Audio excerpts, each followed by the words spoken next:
امریکی آپریشن تو فیل ہو گیا اور اب جو ہے وہ امریکہ کب حملہ کرے گا، وہ اکیلا کیا کرے گا، یہ تو ہمیں نظر آ رہا ہے کہ صورتحال کس طرح سے بن رہی ہے۔ بے شک یہاں ایک کریٹیکل سچویشن ہے، کسی بھی وقت کچھ بھی ہو سکتا ہے، لیکن یمن نے کہا ہے کہ ہم اب اس کا انتظار میں بیٹھے تو نہیں رہ سکتے کہ ہم امریکہ کا انتظار کرتے رہیں کہ وہ کب حملہ کرے گا۔ تو انہوں نے دوبارہ سے ایک نئی اسپیشل بریگیڈ بنائی ہے جو کہ اسپیشلی وہاں پر جا کر لڑے گی، ان کو اب واپس نہیں بلایا جائے گا۔ اگر بے شک یہاں پر جنگ شروع بھی ہو جاتی ہے تو ان کو واپس نہیں بلایا جائے گا۔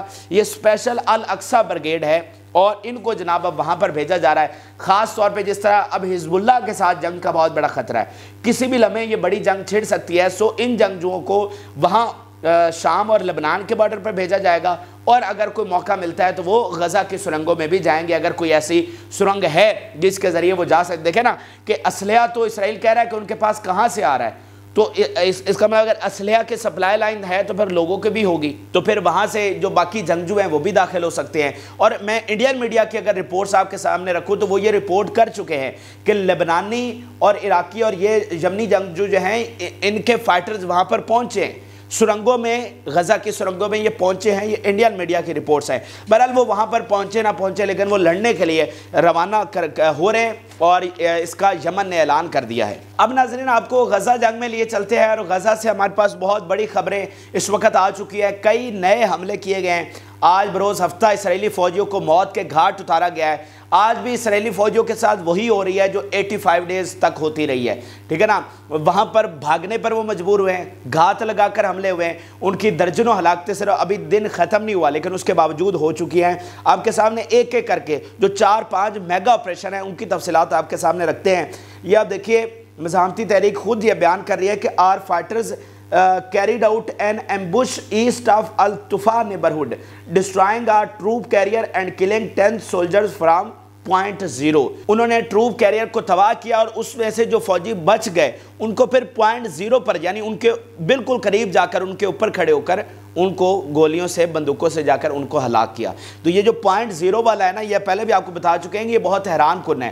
آج کی جنگ میں اس کا کوئی تصور نہیں ہے کہ بھائی جہاں پر فضائیہ ہے، آپ کے پاس لیٹسٹ رائفلز ہیں، بندوقیں ہیں، تو آپ دور سے بیٹھ کر نشانہ لگاتے ہیں۔ ایسا کیسے ہوتا ہے؟ یہ کوئی تلواروں کی جنگ تھوڑی ہے کہ آپ کو اس کے پاس ہی جا کر اس کو مارنا پڑتا ہے، لیکن مزاحمتی تحریک نے یہ بہادری کی مثالیں بھی قائم کی ہیں۔ اس کے علاوہ آپ ایک اور بیان دیکھیے، we are engaged in fierce clashes in Khan Younis and we killed and wounded 8 occupation soldiers in a tight ambush. اب یہ خان یونس کا وہ بتا رہا ہے ساؤتھ میں کہ وہاں پر ہمارے فرق کلیشز ہوئے ہیں اور ان کلیشز کے بعد ہم نے ان کے 8 فوجیوں کو مارا ہے۔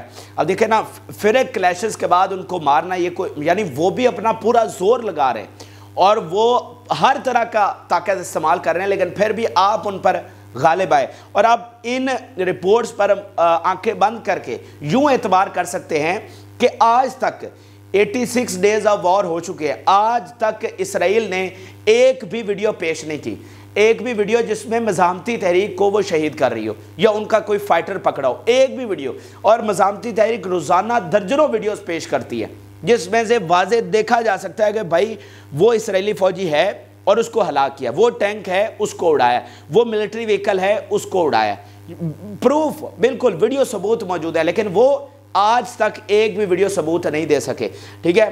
تو اس لیے آج پوری دنیا کا جو میڈیا ہے وہ مزاحمتی تحریک کے ان سارے بیانات پر، تمام چیزوں پر وہ آنکھیں بند کے اعتبار کر رہا ہے اور تمام چیزوں کو ایز اٹ از چلا رہا ہے جیسے مزاحمتی تحریک ان کو بیان کرتی ہے۔ اب ذرا آگے چلیے، جو اگلا ایک حملہ ہوا ہے، مرکبہ ٹینکس کو ناظرین نشانہ بنایا گیا ہے۔ اسرائیلی Merkava tanks were blown up with Shawaz device north of the Bureij refugee camp in central غزہ اسٹرپ۔ اب اس سے آپ کو پورا غزہ کی جو صورت ہے، یعنی ساؤتھ کا بتا دیا، سینٹر کا بتا دیا، پورے غزہ میں جگہ جگہ پر یہ کلیشز جاری ہیں، جگہ جگہ پر مزاحمتی تحریک اپنے آپ کو اور اپنے مقدس وطن کو ڈیفینڈ کر رہی ہے اور کہیں پر بھی ان کو پینیٹریٹ نہیں ہونے دے رہی۔ پھر اگلا حملہ آپ دیکھیے کہ اسرائیلی troop carrier was completely destroyed north of the Bureij refugee camp in central غزہ ود الیاسین میزائل 105۔ اب شروع میں بھی میں نے آپ کو ایک ٹروپ کیریئر کا بتایا، لیکن وہ اور علاقہ تھا، یہ جناب بریج اور سینٹر کا یہ علاقہ ہے جہاں پر اس ٹروپ کیریئر کو اڑایا گیا ہے۔ تو ایک ٹروپ کیریئر میں کم سے کم 10-15 فوجی موجود ہوتے ہیں، تو اس ٹروپ کیریئر کو اڑانے کا مطلب ہے کہ آپ نے ایک حملے میں 10 سے 15 فوجیوں کو اڑا دیا۔ اچھا، پھر ناظرین آپ کے سامنے ایک اہم ترین بیان رکھنے جا رہا ہوں کہ وہ کس طرح سے اپنی شکست کو محسوس کر رہے ہیں اور سامنے دیکھ رہے ہیں.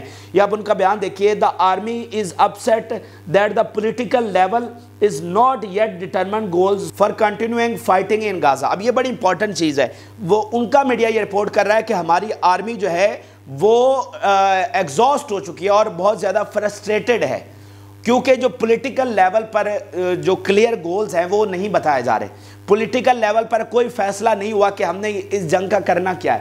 یعنی آپ جنگ شروع کرتے ہیں تو آپ کا ایک اینڈ گیم ہوتا ہے نا کہ آخر میں ہم نے ہدف کیا حاصل کرنا ہے. تو پولیٹیکل لیول پر کوئی کلیئر ڈائریکشن نہیں، ان کے پاس کوئی روڈ میپ نہیں ہے. یہ بڑی امپورٹنٹ چیز ہے کہ آپ دیکھیں نا کہ اسی وجہ سے روزانہ نتنیاہو کا ایک دن ایک بیان آتا ہے، دوسرے دن دوسرا آتا ہے. بائیڈن جو ہے وہ روزانہ نتنیاہو کو فون کر کے ہر دوسرے چوتھے دن اس کو پریشرائز کر رہا ہے، یہ کرو یہ نہ کرو. اب جیسے اس نے پیلسٹائن کے غزہ کے ٹیکس روکے ہوئے تھے، جو فنڈز ان کو ملتے ہیں وہ روکے ہوئے تھے، اور کل بائیڈن نے کال کی اور اس کے لیے لینگویج کیا استعمال کی.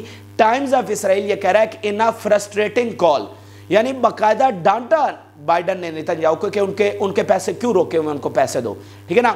تو نتنیاہو جو ہے وہ وہاں پر جو ہے سرکس لگی ہوئی ہے. ان کا میڈیا خود کہہ رہا ہے کہ ہمارے ایڈیٹ بیٹھے ہوئے اور مسخرے وہاں پر بیٹھے ہوئے، ایک سرکس چل رہی ہے. یعنی پبلک کا پریشر اور بغاوت الگ سے ہے. آرمی سولجر نتنیاہو سے نہیں ملنا چاہتے. جو زخمی ہو کر آتے ہیں نتنیاہو ان سے ملنے کی کوشش کرتا ہے، وہ کہتے ہیں ہم نے نہیں ملنا. ٹھیک ہے. فیملیز اس کے خلاف اتنا بڑا مظاہرے کر رہی ہیں، کئی جگہوں پر انہوں نے دھرنے دے رکھے ہیں. ڈیفینس منسٹر اور موساد چیف کی وہ کہتا ہے آپس میں یہ دونوں ملاقات نہ کریں. وہ کہہ رہا ہے کہ یہ دونوں یعنی ڈیفینس منسٹر اور موساد چیف یہ 1-on-1 میٹنگ نہ کریں. یہ آپ جنگ کیسے جیت سکتے ہیں بھائی؟ اس طرح سے جنگیں جیتے جاتے، اس طرح تو کرکٹ کا میچ نہیں جیتا جاتا اور آپ جنگ جیتنے کی بات کر رہے ہیں. تو یہ اس وقت سرکس چلی ہوئی اور ان کو کچھ سمجھ نہیں آ رہی. بہرحال اب آگے آپ کو چلتے ہیں. ایران اور عراق کے حوالے سے جو بہت بڑا معاہدہ ہوا ہے جو گیم چینجر ثابت ہوگا اس پوری جنگ میں اور مڈل ایسٹ کے حوالے سے. ناظرین، ایران کیا کر رہا ہے اور خاص طور پہ اس جنگ نے امپیکٹ ڈالا ہے کہ پورے مڈل ایسٹ کو اکٹھا کر رہا ہے. پورا مڈل ایسٹ اب بذات خود یہ سوچ رہا ہے کہ ہمیں اکٹھا ہونا چاہیے. پہلے آپ یہ بیان دیکھیں کہ یہ کتنا بڑا عمل ہو گیا ہے کہ اب major setback for American control over عراق's natural resources. Iran has agreed to help Iraq build its refineries and the two countries will invest in joint gas and oil fields.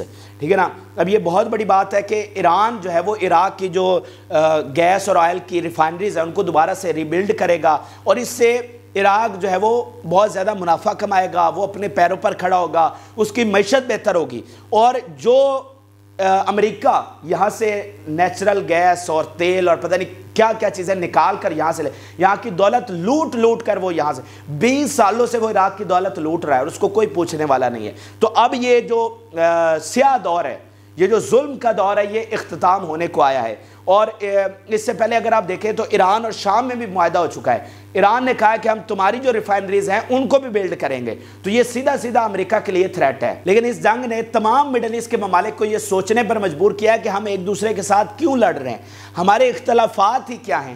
یعنی باہر سے آ کر وہ ہماری تباہی اور بربادی کر رہے ہیں. یعنی آج عربوں کی کتنی کہ وقت دنیا کے سامنے آئی ہے کہ عرب اتنے جوگے بھی نہیں ہیں کہ وہ پانی کی ایک بوند بھی غزہ کے اندر بھیج سکے. اچھا یہ آپ ذہن سے نکال دیں کہ سعودی عرب نہیں چاہتا یا یو اے ای نہیں چاہتا یا کوئی دوسرا نہیں چاہتا. دیکھیں ان کے انٹرسٹ کچھ اور ہو سکتے ہیں، لیکن کیا وہ یہ بھی نہیں چاہتے کہ اندر پانی کی ایک بوند بھی نہ جائے؟ ایسا تو نہیں نہ ہو سکتا. وہ سب چاہتے ہیں کہ یہاں پر جگ بندی ہو، یہاں پر خوراک اندر جائے، پانی اندر جائے، اور وہ اس کے لیے کوششیں بھی کر رہے ہیں. میں آپ کو یقین سے کہہ رہا ہوں یہ تمام ملک اس کے لیے سر توڑ کوششیں کر رہے ہیں، لیکن ان کی وقت اتنی بھی ثابت نہیں ہو سکی، وہ اتنا بھی پریشرائز نہیں کر سکے کہ پانی کے ایک بوند وہ اندر بھیج سکے. پوری دنیا کا آئل مڈل ایسٹ سے جا رہا ہے لیکن وہ 1 لیٹر پیٹرول وہ اندر نہیں بھیج سکے، کہ ایندھن اندر نہیں بھیج سکے کہ بھائی سردیوں کا موسم ہے، ہاسپٹل بند ہو گئے، انرجی وہاں پر، بجلی وہاں پر ہے نہیں. اتنی بھی ان کی وقت ثابت نہیں ہوئی. تو اس چیز نے ان تمام ملکوں کو سوچنے پر مجبور کیا ہے کہ بھائی ہم آپس میں کیوں لڑ رہے ہیں؟ اتنی دہائیوں سے لڑے جا رہے ہیں اور باقی ہمارا فائدہ اٹھا رہے ہیں. پھر آپ ایران کی آپ اس میں اسٹریٹجی دیکھیے کہ 40 سالہ اس کے اختلافات تھے مصر کے ساتھ، اور ایران نے خود فون کیا مصری صدر کو ہمیں اختلافات بھلا کر آگے بڑھنا چاہیے. سعودی عرب کے ساتھ انہوں نے تعلقات بہتر کیے. پھر جو ملک جیسے لبنان، سیریا، عراق اور یمن جو ایران کے انفلوئنس میں ہیں، ان کی تو پراسپیرٹی کے لیے، ان کی بہتری کے لیے، ان کی خوشحالی کے لیے ایران پورا زور لگا رہا ہے، پوری کوشش کر رہا ہے کہ ان کو اپنے پاؤں پر کھڑا کیا جائے. کیونکہ ایران کو سمجھ آ گئی ہے کہ اگر خاص طور پہ عراق اور شام یہ اپنے پیروں پر کھڑے ہو جاتے ہیں تو یہ مڈل ایسٹ کی پوری تقدیر بدل سکتا ہے، ٹھیک ہے۔ یہ پورے اب دیکھیں نا شام کتنا امپورٹنٹ کنٹری ہے، یعنی دنیا میں، یہ بڑی امپورٹنٹ بات آپ کو، دنیا میں جو سب سے پرانی تہذیب ہے وہ شام میں پائی جاتی ہے، یعنی اگر دنیا میں تہذیب کا آغاز شام سے ہوا تھا، یہ اتنا امپورٹنٹ کنٹری ہے، تو اس کا حشر آپ نے کیا کر دیا؟ آپ نے کتنے مقدسات جو مزار ہیں ان پر بم گرائے ہیں، اس کو کوئی پوچھنے والا ہے؟ آپ ان کے ذخائر لوٹ کر لے گئے۔ تو اس چیز نے ایک فائدہ تو یہ کیا ہے کہ مڈل ایسٹ کو اکٹھا کر دیا ہے، مڈل ایسٹ کو سمجھ آ گیا۔ اور یہ آپ پھر ایران کا ایک اور بیان دیکھیے، commander of the Quds force in the revolutionary guard the Zionist entity and its successors America have failed to achieve any military achievement since the start of وار۔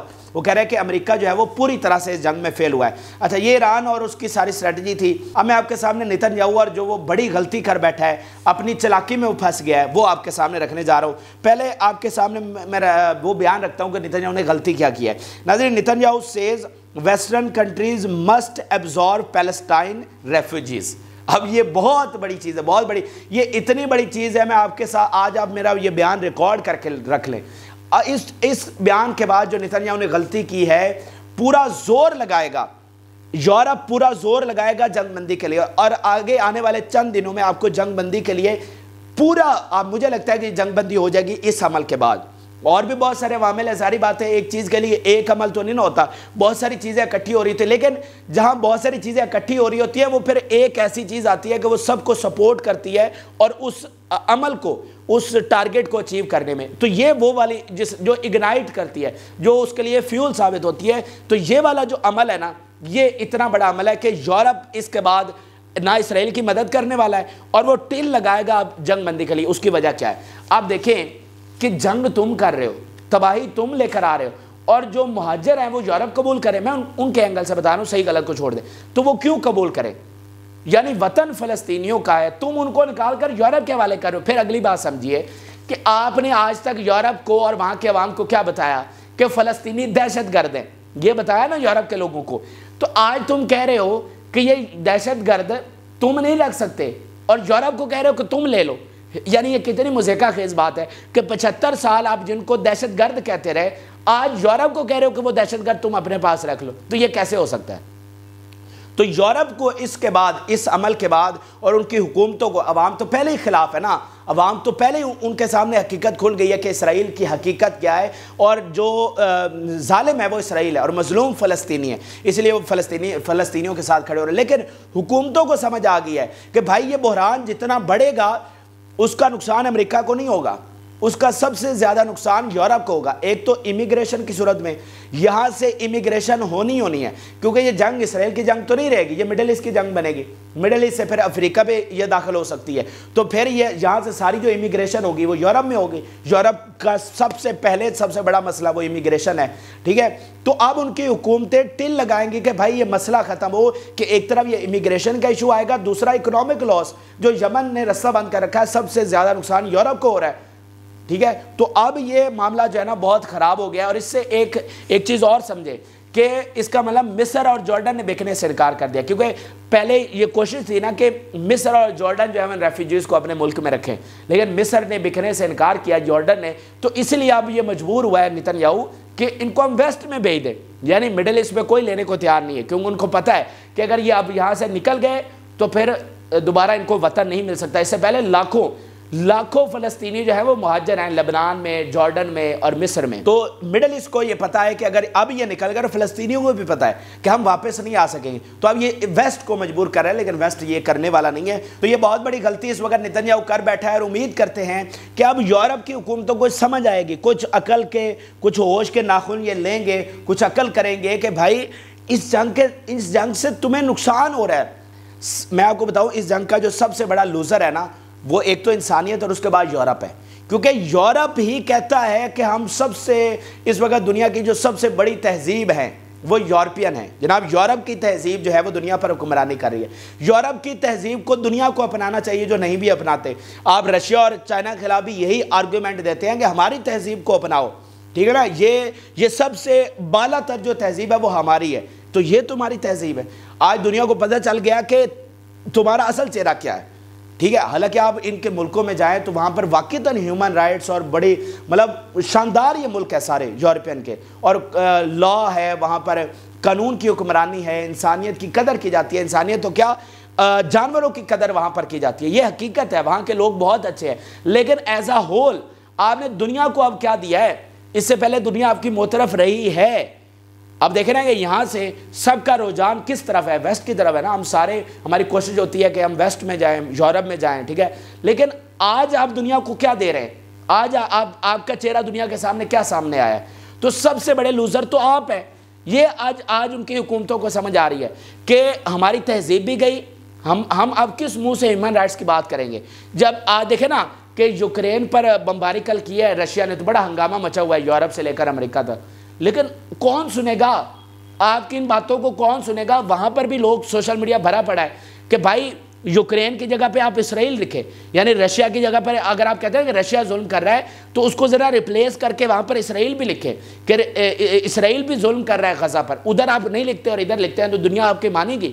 آج آپ کی منافقت دنیا کے سامنے آ گئی ہے، تو یورپ کی حکومتوں کو اب یہ ہوش کے ناخن لینے چاہیے اور اس کو فی الفور جنگ بندی کروانی چاہیے، وگرنہ پیچھے جو رہی صحیح کسر ہے نا وہ بھی نکل جانی ہے۔ تو یہ ناظرین اہم ترین اور تازہ ترین حقائق تھے جو کہ آپ کے سامنے شیئر کیے۔ آپ اپنی رائے ضرور آگاہ کریں۔ جن لوگوں نے چینل کو سبسکرائب نہیں کیا ان سے ریکویسٹ ہے کہ چینل کو ضرور سبسکرائب کر لیں تاکہ ہر آنے والی ویڈیو آپ تک پہنچ سکے۔ اجازت، اللہ حافظ۔